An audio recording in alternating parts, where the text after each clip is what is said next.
Hello friends, இன்றைக்கி நம்ம தக்காளி சாதம் கிராம்பு ஏலக்காய் பட்டை எதுவுமே சேர்க்காம எப்படி செய்யலாம், அந்த தக்காளியோட டேஸ்ட்டு மாறாமல் எப்படி செய்யலான்றதை இந்த வீடியோவில் பார்ப்போம். டேஸ்ட் ரொம்ப சூப்பராக இருக்கும். இதுக்கு எண்ணெய் ஒரு 3 ஸ்பூன் எண்ணெய் ஆட் பண்ணிக்கோங்க. எண்ணெய் ஆட் பண்ணவும் கடுகுக்கு அப்புறம் சோம்பு 1 ஸ்பூன் ஆட் பண்ணுங்கள்.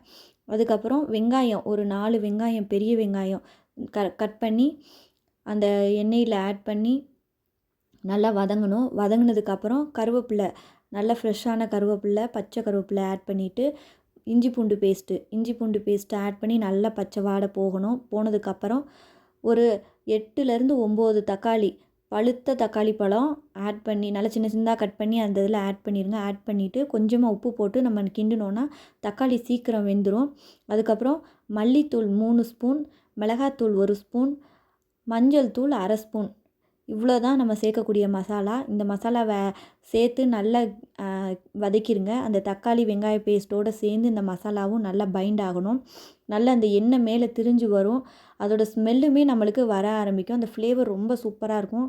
இந்த ஸ்டேஜில் மீடியம் ஃப்ளேமில் வச்சுட்டு நம்ம இப்போ ஒரு டம்ளர் அரிசிக்கு 2 டம்ளர் தண்ணி ஆட் பண்ணணும்.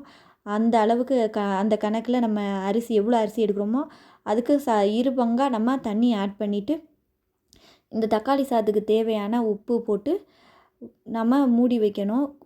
2 விசில் தான். ஒரு விசில் ஹை லெவலில் வச்சு ஒரு விசில் வரணும். அப்புறம் மீடியம் ஃப்ளேமில் வச்சு ஒரு விசில் வரவும் ஸ்டவ் ஆஃப் பண்ணிடுங்க.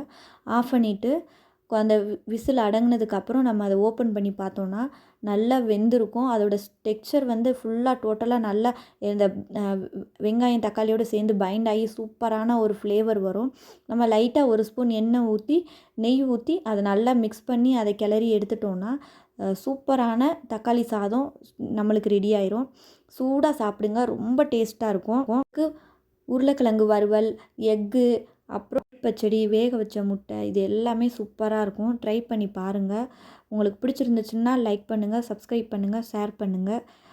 செஞ்சு பாருங்கள். டேஸ்ட் எப்படி இருக்குன்றதை கமெண்ட் பண்ணுங்கள். தேங்க்யூ.